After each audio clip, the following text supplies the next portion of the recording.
ॐ श्री नारायण हृदय स्तोत्रम् अस्य श्री नारायण हृदय स्तोत्र महामन्त्रस्य ब्रह्मा ऋषिः अनुष्टुप् छन्दः नारायणो देवता नारायणप्रीत्यर्थे जपे विनियोगः ध्यानम् उद्यद्दादित्यसङ्कासम् पीतवासां चतुर्भुजां शङ्खचक्रगदापाणिं ध्याये लक्ष्मीपतिं हरिं त्रैलोक्याधारचक्रं तदुपरि कमठं तत्र चानन्तभोगी तन्मध्ये भूमिपद्माकुशशिखरदलं कर्णिकाभूतमेरुं तत्रत्यं शान्तमूर्तिं मणिमयमकुटं कुण्डलोद्भासिताङ्गं लक्ष्मीनारायणाख्यं सरसिजनयनं सन्ततं चिन्तयामः। ॐ नारायणः परं ज्योति आत्मा नारायणः परः नारायणः परं ब्रह्म नारायण नमोऽस्तुते नारायणः परो देवो धाता नारायणः परः नारायणः परो धाता नारायण नमोऽस्तुते नारायणः परं धाम ध्यानं नारायणः परः नारायण परो धर्मो नारायण नमोऽस्तुते नारायणः परो देवो विद्या नारायणः परः विश्वं नारायणः साक्षात् नारायण नमोऽस्तुते नारायणाद् विधिर्जातो जातो नारायणाद् भवः जातो नारायणादिन्द्रो नारायण नमोऽस्तुते रविर्नारायणस्तेजः चन्द्रो नारायणो महा वह्नि नारायणः साक्षात् नारायण नमोऽस्तुते नारायण उपास्यः स्यात् गुरुर्नारायणः परः नारायणः परो बोधो नारायण नमोऽस्तुते नारायणः फलं मुख्यं सिद्धिर्नारायणः सुखं हरिर्नारायणः शुद्धिर्नारायण नमोऽस्तुते निगमा वेदितानन्त कल्याणगुणवारिधि नारायण नमस्तेस्तु नरकारणवतारक जन्म मृत्यु जरा व्याधि पारतन्त्रादिभिः सदा दोषे स्पृष्टरूपाय नारायण नमोऽस्तुते वेदशास्त्रार्थ विज्ञान साधभक्ति गोचर नारायण नमस्तेस्तु मामुद्धर भवार्णवात् नित्यानंद महोदार परात्पर जगत्पते नारायण नमस्तेस्तु मोक्ष साम्राज्यदायिने आब्रह्मस्तभ्य पर्यन्ता मखिलात्म महाश्रय सर्वभूतात्म भूतात्मन् नारायण नमोऽस्तुते पालिता शेष लोकाय पुण्यश्रवण कीर्तना नारायण नमस्तेस्तु फलयोदकसायिने निरस्त सर्वदोषाय भक्त्यादि गुणदायिने नारायण नमस्तेस्तु त्वां विना नहि मे गतिः धर्मार्थ काम मोक्षाख्या पुरुषार्थ प्रदायिने नारायण नमस्तेस्तु पुनस्तेस्तु नमो नमः नारायणस्त्वमेवासि दहराख्ये हृदि स्थितः प्रेरिता प्रेयमाणानां त्वया प्रेरितमानसः नारायण त्वमेवासि दहराख्ये हृदि स्थितः नारायण त्वमेवासि दहराख्ये हृदि स्थितः प्रेरिता प्रेयमाणानां त्वया प्रेरितमानसः त्वदाज्ञां शिरसा कृत्वा भजामि जपपावनां नानोपासनमार्गाणां भवकृद्भवबोधकः भावार्थकृत भवातीतो भवशौक्यप्रदो मम त्वन्माया मोहितं विश्वं त्वयैव परिकल्पितां त्वधिष्ठानामात्रेण सा वै सर्वार्थकारिणी त्वमेव तां पुरस्कृत्य मम कामान् समर्थय नमे तदन्यस्त्रास्ति त्वदन्यन्न हि दैवतां त्वदन्यं न हि जानामि पालकं पुण्यवर्धनां यावत् संसारिको भावो मनस्थो भावनात्मकः तावत् सिद्धिर्भवेत् साध्या सर्वदा सर्वदा विभु पापीनामहमेकाग्रो दयालूनां त्वमग्रणी पापीनामहमेकाग्रो दयालूनां त्वमेग्रणी दयिनीवो मदन्योऽस्ति तौ कोत्र जगत्त्रयी त्वयाहं नैव सृष्टेश्चेत् न स्यात् तव दयालुता आमयो वा न सृष्टे चेत् दोषद्धस्य मृथोदयः पापसङ्गपरिश्रान्तः पापात्मा पापरूपधृ त्वदन्यः कोत्र पापेभ्यः त्रातास्ति जगत्तले त्वमेव माता च पिता त्वमेव बन्धु सखा त्वमेव विद्या द्रविणं त्वमेव सर्वं मम देव प्रार्थनार्थकं चैव मूलाष्टक्रमतः परं यः पठे शृणुया नित्यं तस्य लक्ष्मी शिरा भवेत् नारायणस्य हृदयं सर्वाभीष्टफलप्रदां लक्ष्मी हृदयकं स्तोत्रं यदि चेद्विना कृतं तत्सर्वं निष्फलं प्रोक्तं लक्ष्मीः क्रुध्यति सर्वदा एतत् संकलितं स्तोत्रं सर्वाभीष्टफलप्रदां जपेद संकलितं कृत्वा सर्वाभीष्टमवाप्नुयात् नारायणस्य हृदयम् आदौ जपत्वा ततः परां लक्ष्मी हृदयकं स्तोत्रं जपेन्नारायणं पुनर्नारायणं जपत्वा पुनर्लक्ष्मी नुतिं जपेत् तद्बद्धो मादिकं कुर्यात् तत्सङ्कलितं शुभम् एवं मध्ये द्विवारेण जपेत् संकलितं शुभम् लक्ष्मी हृदयके स्तोत्रे सर्वमन्यत् प्रकाशिताम् सर्वान् कामान् वाप्नोति आदिव्याधि भयं हरेत् गोप्यमेतत् सदा कुर्यात् न सर्वत्र प्रकाशयेत् इति गुह्यतमं शास्त्रं प्रोक्तं ब्रह्मादिभिः पुरा लक्ष्मी हृदय प्रोक्तेन विधिना साधयेत् सुधिः तस्मात् सर्वप्रयत्नेन साधयेत् गोपेत् सुधिः तत्रेतत्पुस्तकं तिष्ठेत् लक्ष्मी नारायणात्मकां भूतपैशाच वेताला भयं नैव तु सर्वदा भृगुवारे तदधारात्रो पूजयेत् पुस्तकद्वयं सर्वदा स्तुत्यं गोपयेत् साधयेत् सुधि गोपनाथ साधना लोके धन्यो भवति तत्त्वतः ॐ नारायणः परं ज्योति आत्मा नारायणः परः नारायणः परं ब्रह्म नारायण नमोऽस्तुते नारायणः परो देवो धाता नारायणः परः नारायणः परो धाता नारायण नमोऽस्तुते नारायणः परं धाम ध्यानं नारायणः परः नारायण परो धर्मो नारायण नमोऽस्तुते नारायणः परो देवो विद्या नारायणः परः विश्वं नारायणः साक्षात् नारायण नमोऽस्तुते नारायणाद् विधिर्जातो जातो नारायणाद् भवः जातो नारायणादिन्द्रो नारायण नमोऽस्तुते रविर्नारायणस्तेजः चन्द्रो नारायणो महा वह्नि नारायणः साक्षात् नारायण नमोऽस्तुते नारायण उपास्यः स्यात् गुरुर्नारायणः परः नारायणः परो बोधो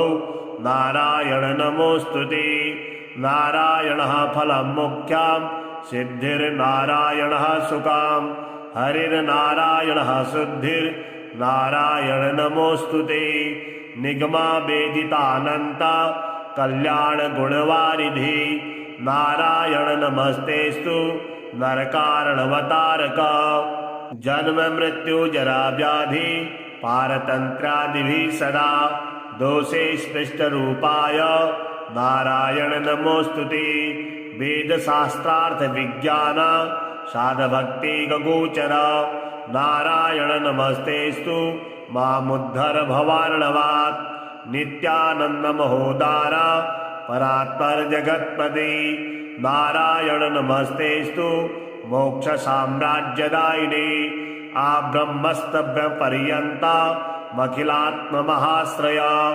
सर्वभूतात्मभूतात्मन् नारायण नमोऽस्तु ते पालिताशेषलोकाय पुण्यश्रवणकीर्तना नारायण नमस्तेस्तु फलयोदकसायिने निरस्तसर्वदोषाय भक्त्यादिगुणदायिने नारायण नमस्तेस्तु त्वां विना नहि मे गतिः धर्मार्थकाममोक्षाख्य पुरुषार्थप्रदायिने नारायण नमस्तेस्तु पुनस्तेस्तु नमो नमः नारायणस्त्वमेवासि दहराख्ये हृदि स्थितः प्रेरिता प्रेयमाणानां त्वया प्रेरितमानसः नारायण त्वमेवासि दहराख्ये हृदि स्थितः नारायण त्वमेवासि दहराख्ये हृदि स्थितः प्रेरिता प्रेयमाणानां त्वया प्रेरितमानसः त्वदाज्ञां शिरसा कृत्वा भजामि जपपावनां नानोपासनमार्गाणां भवकृद्भवबोधकः भावार्थकृद्भवातीतो भवशौक्यप्रदो मम त्वन्माया मोहितं विश्वं त्वयैव परिकल्पितां त्वधिष्ठानामात्रेण सा वै सर्वार्थकारिणी त्वमेव तां पुरस्कृत्य मम कामान् समर्थय नमे तदन्यस्त्रास्ति त्वदन्यन्न हि दैवतां त्वदन्यं न हि जानामि पालकं पुण्यवर्धनां यावत् संसारिको भावो मनस्थो भावनात्मकः तावत् सिद्धिर्भवेत् साध्या सर्वदा सर्वदा विभु पापीनामहमेकाग्रो दयालूनां त्वमग्रणी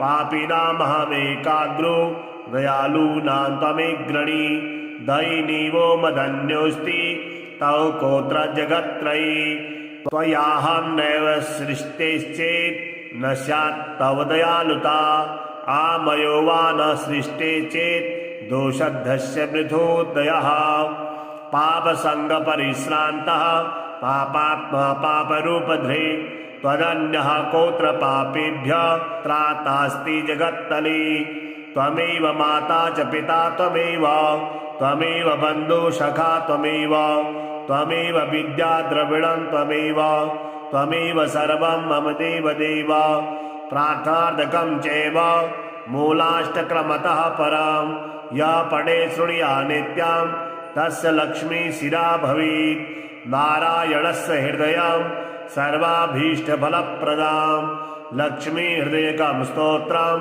यदि चेद्विना कृतं तत्सर्वं निष्फलं प्रोक्तं लक्ष्मीः क्रुध्यति सर्वदा एतत् संकलितं स्तोत्रं सर्वाभीष्टफलप्रदां जपेद संकलितं कृत्वा सर्वाभीष्टमवाप्नुयात् नारायणस्य हृदयम् आदौ जपत्वा ततः परां लक्ष्मी हृदयकं स्तोत्रं जपेन्नारायणं पुनः पुनर्नारायणं जपत्वा पुनर्लक्ष्मी नुतिं जपेत् तद्बद्धो मादिकं कुर्यात् तत्सङ्कलितं शुभम् एवं मध्ये द्विवारेण जपेत् संकलितं शुभम् लक्ष्मी हृदयके स्तोत्रे सर्वमन्यत् प्रकाशितां सर्वान् कामान् वाप्नोति आदिव्याधि भयं हरेत् गोप्यमेतत् सदा कुर्यात् न सर्वत्र प्रकाशयेत् इति गुह्यतमं शास्त्रं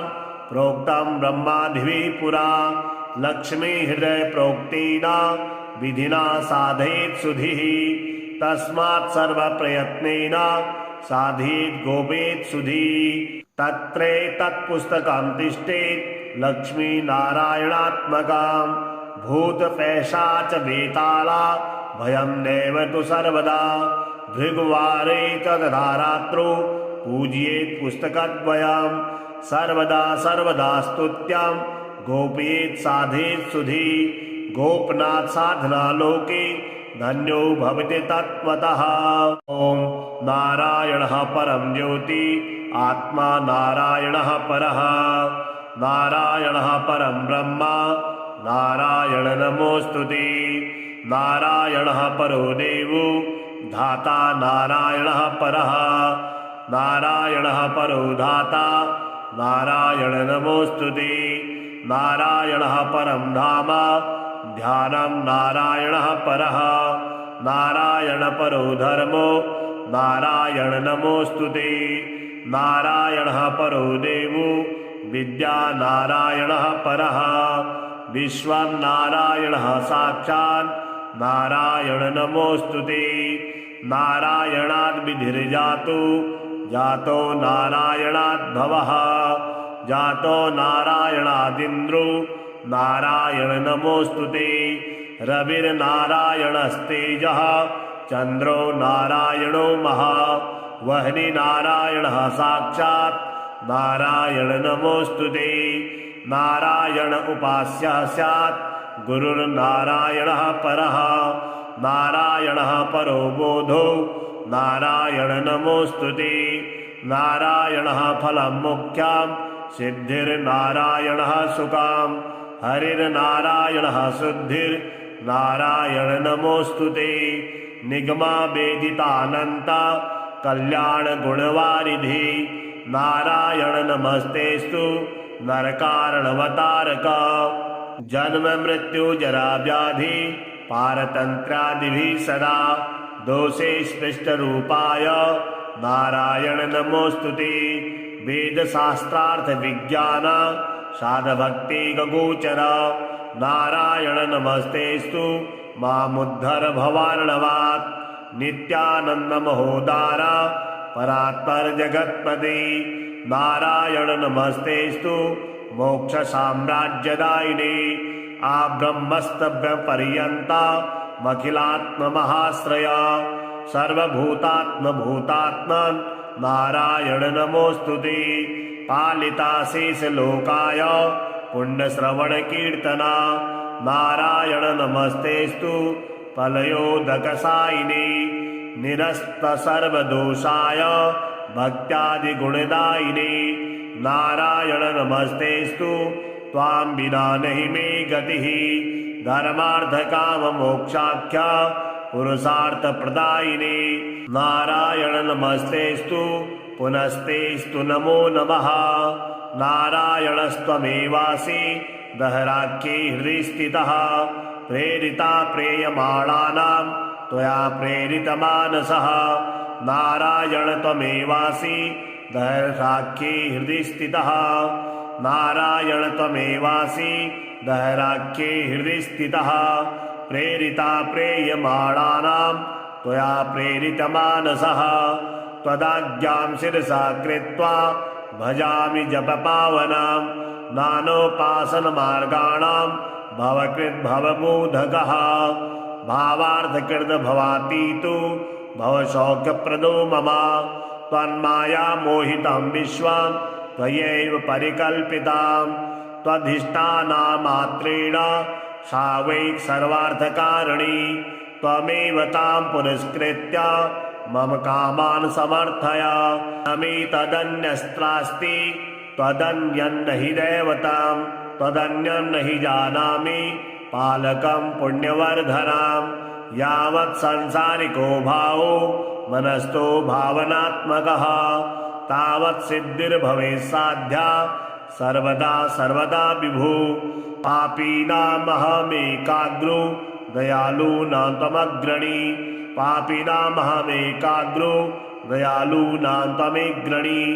दयिनीवो मदन्योऽस्ति तव कोत्र जगत्त्रयी। त्वयाहं नैव सृष्टेश्चेत् न स्यात् तव दयालुता। आमयो वा न सृष्टे चेत् दोषद्धस्य मृथोदयः। पापसङ्गपरिश्रान्तः पापात्मा पापरूपधृ। त्वदन्यः कोत्र पापेभ्यः त्रातास्ति जगत्तले। त्वमेव माता च पिता त्वमेव। त्वमेव बन्धुसखा त्वमेव। त्वमेव विद्या द्रविणं त्वमेव। त्वमेव सर्वं मम देवदेव। प्रार्थनार्थकं चैव मूलाष्टक्रमतः परं या पठे शृणुया नित्यां तस्य लक्ष्मी शिरा भवेत्। नारायणस्य हृदयं सर्वाभीष्टफलप्रदां लक्ष्मी हृदयकं स्तोत्रं यदि चेद्विना कृतं तत्सर्वं निष्फलं प्रोक्तं लक्ष्मीः क्रुध्यति सर्वदा। एतत् संकलितं स्तोत्रं सर्वाभीष्टफलप्रदां जपेद संकलितं कृत्वा सर्वाभीष्टमवाप्नुयात्। नारायणस्य हृदयम् आदौ जपत्वा ततः परां लक्ष्मी हृदयकं स्तोत्रं जपेन्नारायणं पुनः पुनर्नारायणं जपत्वा पुनर्लक्ष्मी नुतिं जपेत्। तद्बद्धो मादिकं कुर्यात् तत्संकलितं शुभम्। एवं मध्ये द्विवारेण जपेत् संकलितं शुभम्। लक्ष्मी हृदय की स्तोत्री सर्वमन्यत् प्रकाशितां सर्वान् कामान् वाप्नोति आदि व्याधि भयं हरेत्। गोप्यमेतत् सदा कुर्यात् न सर्वत्र प्रकाशयेत् इति गुह्यतमं शास्त्रं प्रोक्तं ब्रह्मादिभिः पुरा। लक्ष्मी हृदय प्रोक्तेन विधिना साधयेत् सुधिः तस्मात् सर्वप्रयत्नेन साधयेत् गोपेत् सुधिः। तत्पुस्तकं तिष्ठेत् लक्ष्मी नारायणात्मकं भूतपैशाच वेताला भयं नैव तु सर्वदा। भृगुवारे च तथा रात्रौ पूजयेत् पुस्तकद्वयं सर्वदा सर्वदा स्तुत्यं गोपयेत् साधयेत् सुधिः। गोपनाथ साधना लोके धन्यो भवति तत्त्वतः।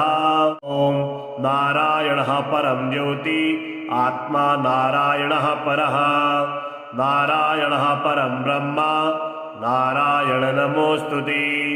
नारायणः परो देवो धाता नारायणः परः नारायणः परो धाता नारायण नमोऽस्तुते। नारायणः परं धाम ध्यानं नारायणः परः नारायण परो धर्मो नारायण नमोऽस्तुते। नारायणः परो देवो विद्या नारायणः परः विश्वं नारायणः साक्षात् नारायण नमोऽस्तुते। नारायणाद् विधिर्जातो जातो नारायणाद् भवः जातो नारायणादिन्द्रो नारायण नमोऽस्तुते। रविर्नारायणस्तेजः चन्द्रो नारायणो महा वह्नि नारायणः साक्षात् नारायण नमोऽस्तुते। नारायण उपास्यः स्यात् गुरुर्नारायणः परः नारायणः परो बोधो नारायण नमोऽस्तुते। नारायणः फलं मुख्यं सिद्धिर्नारायणः सुकां हरिर्नारायणः शुद्धिर्नारायण नमोऽस्तुते। निगमा वेदितानन्ता कल्याणगुणवारिधि नारायण नमस्तेस्तु नरकारणवतारक।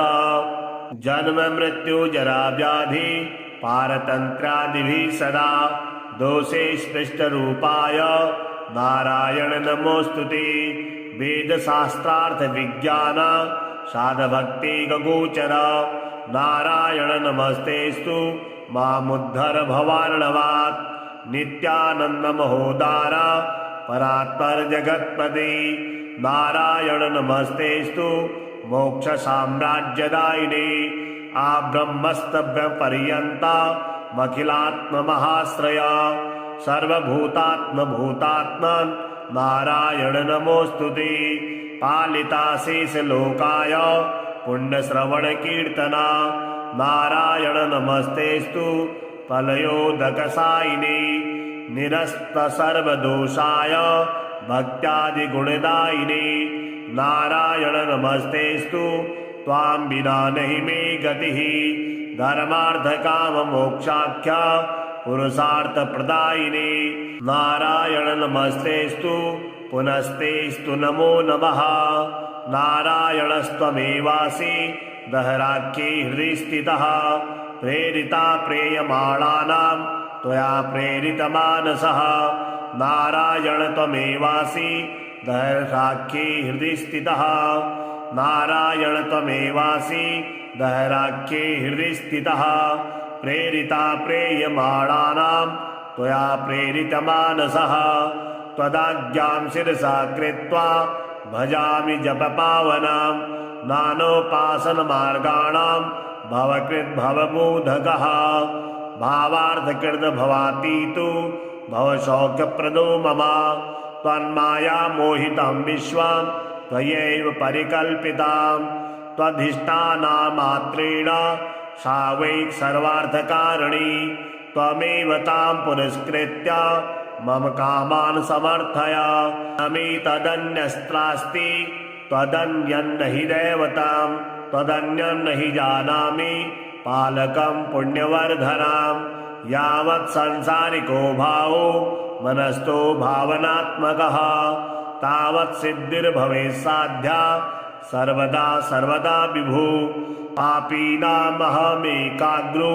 दयालूनां त्वमग्रणी पापीनामहमेकाग्रो दयालूनां त्वमेग्रणी दयिनीवो मदन्योऽस्ति तौ कोत्र जगत्त्रयी त्वयाहं नैव सृष्टेश्चेत् न स्यात् तव दयालुता आमयो वा न सृष्टे चेत् दोषद्धस्य वृथोदयः पापसङ्गपरिश्रान्तः पापात्मा पापरूपधृ त्वदन्यः कोत्र पापेभ्यः त्रातास्ति जगत्तले त्वमेव माता च पिता त्वमेव बन्धुसखा त्वमेव विद्या द्रविणं त्वमेव सर्वं मम देवदेव प्रार्थार्थकं चैव मूलाष्टक्रमतः परं यः पठे शृणुया नित्यं तस्य लक्ष्मी शिरा भवेत् नारायणस्य हृदयं सर्वाभीष्टफलप्रदां लक्ष्मी हृदयकं स्तोत्रं यदि चेद्विना कृतं तत्सर्वं निष्फलं प्रोक्तं लक्ष्मीः क्रुध्यति सर्वदा एतत् संकलितं स्तोत्रं सर्वाभीष्टफलप्रदां जपेद संकलितं कृत्वा सर्वाभीष्टमवाप्नुयात् नारायणस्य हृदयं आदौ जपत्वा ततः परां लक्ष्मी हृदयकं स्तोत्रं जपेन्नारायणं पुनः पुनर्नारायणं जपत्वा पुनर्लक्ष्मी नुतिं जपेत् तद्बद्धो मादिकं कुर्यात् तत्संकलितं शुभम् एवं मध्ये द्विवारेण जपेत् संकलितं शुभम् लक्ष्मी हृदयके स्तोत्रे सर्वमन्यत् प्रकाशितां सर्वान् कामान् वाप्नोति आदिव्याधि भयं हरेत् गोप्यमेतत् सदा कुर्यात् न सर्वत्र प्रकाशयेत् इति गुह्यतमं शास्त्रं प्रोक्तं ब्रह्मादिभिः पुरा लक्ष्मी हृदय प्रोक्तेन विधिना साधयेत् सुधिः तस्मात् सर्वप्रयत्नेन साधयेत् गोपेत् सुधिः तत्रेतत्पुस्तकं तिष्ठेत् लक्ष्मीनारायणात्मकं भूतपैशाच वेताला भयं नैव तु सर्वदा भृगुवारे च तथा रात्रौ पूजयेत् पुस्तकद्वयं सर्वदा सर्वदा स्तुत्यं गोपयेत् साधयेत् सुधि गोपनाथ साधना लोके धन्यो भवति तत्त्वतः ॐ नारायणः परं ज्योति आत्मा नारायणः परः नारायणः परं ब्रह्म नारायण नमोस्तुते नारायणः परो देवो धाता नारायणः परः नारायणः परो धाता नारायण नमोस्तुते नारायणः परं धाम ध्यानं नारायणः परः नारायण परो धर्मो नारायण नमोस्तुते नारायणः परो देवो विद्या नारायणः परः विश्वं नारायणः साक्षात् नारायण नमोस्तुते नारायणाद् विधिर्जातो जातो नारायणाद् भवः जातो नारायणादिन्द्रो नारायण नमोस्तुते रविर्नारायणस्तेजः चन्द्रो नारायणो महा वह्नि नारायणः साक्षात् नारायण नमोस्तुते नारायण उपास्यः स्यात् गुरुर्नारायणः परः नारायणः परो बोधो नारायण नमोस्तुते नारायणः फलं मुख्यां सिद्धिर्नारायणः सुकां हरिर्नारायणः शुद्धिर्नारायण नमोस्तुते निगमा वेदितानन्ता कल्याणगुणवारिधि नारायण नमस्तेस्तु नरकारणवतारक जन्म मृत्यु जरा व्याधि पारतन्त्रादिभिः सदा दोषे स्पृष्टरूपाय नारायण नमोस्तुते वेदशास्त्रार्थ विज्ञान साधभक्तिगोचर नारायण नमस्तेस्तु मामुद्धर भवार्णवात् नित्यानन्दमहोदार परात्पर जगत्पते नारायण नमस्तेस्तु मोक्षसाम्राज्यदायिने आब्रह्मस्तभ्यपर्यन्ता मखिलात्ममहाश्रय सर्वभूतात्मभूतात्मन् नारायण नमोस्तुते पालिताशेषलोकाय पुण्यश्रवणकीर्तना नारायण नमस्तेस्तु फलयोदकसायिने निरस्तसर्वदोषाय भक्त्यादिगुणदायिने नारायण नमस्तेस्तु त्वां विना नहि मे गतिः धर्मार्थकाममोक्षाख्या पुरुषार्थप्रदायिने नारायण नमस्तेस्तु पुनस्तेस्तु नमो नमः नारायणस्त्वमेवासि दहराख्ये हृदि स्थितः प्रेरिता प्रेयमाणानां त्वया प्रेरितमानसः नारायण त्वमेवासि दहराख्ये हृदि स्थितः नारायण त्वमेवासि दहराख्ये हृदि स्थितः प्रेरिता प्रेयमाणानां त्वया प्रेरितमानसः त्वदाज्ञां शिरसा कृत्वा भजामि जपपावनां नानोपासनमार्गाणां भवकृद्भवबोधकः भावार्थकृतभवातीतु भवशौक्यप्रदो मम त्वन्माया मोहितं विश्वं त्वयैव परिकल्पितां त्वधिष्ठानामात्रेण सा वै सर्वार्थकारिणी त्वमेव तां पुरस्कृत्य मम कामान् समर्थय नमे तदन्यस्त्रास्ति त्वदन्यन्न हि दैवतां त्वदन्यं न हि जानामि पालकं पुण्यवर्धनां यावत् संसारिको भावो मनस्थो भावनात्मकः तावत् सिद्धिर्भवेत् साध्या सर्वदा सर्वदा विभु पापीनामहमेकाग्रो दयालूनां त्वमग्रणी पापीनामहमेकाग्रो दयालूनां त्वमेग्रणी दयिनीवो मदन्योऽस्ति तव कोत्र जगत्त्रयी त्वयाहं नैव सृष्टेश्चेत् न स्यात् तव दयालुता आमयो वा न सृष्टे चेत् दोषद्धस्य वृथोदयः पापसङ्गपरिश्रान्तः पापात्मा पापरूपधृ त्वदन्यः कोत्र पापेभ्यः त्रातास्ति जगत्तले त्वमेव माता च पिता त्वमेव बन्धु सखा त्वमेव विद्या द्रविणं त्वमेव सर्वं मम देवदेव प्रार्थनार्थकं चैव मूलाष्टक्रमतः परं यः पठे शृणुया नित्यं तस्य लक्ष्मी शिरा भवेत् नारायणस्य हृदयं सर्वाभीष्टफलप्रदां लक्ष्मी हृदयकं स्तोत्रं यदि चेद्विना कृतं तत्सर्वं निष्फलं प्रोक्तं लक्ष्मीः क्रुध्यति सर्वदा एतत् संकलितं स्तोत्रं सर्वाभीष्टफलप्रदां जपेद संकलितं कृत्वा सर्वाभीष्टमवाप्नुयात् नारायणस्य हृदयम् आदौ जपत्वा ततः परां लक्ष्मी हृदयकं स्तोत्रं जपेन्नारायणं पुनः पुनर्नारायणं जपत्वा पुनर्लक्ष्मी नुतिं जपेत् तद्बद्धो मादिकं कुर्यात् तत्सङ्कलितं शुभम् एवं मध्ये द्विवारेण जपेत् संकलितं शुभम् लक्ष्मी हृदयके स्तोत्रे सर्वमन्यत् प्रकाशितां सर्वान् कामान् वाप्नोति आदिव्याधि भयं हरे गोप्यमेतत् सदा कुर्यात् न सर्वत्र प्रकाशयेत् इति गुह्यतमं शास्त्रं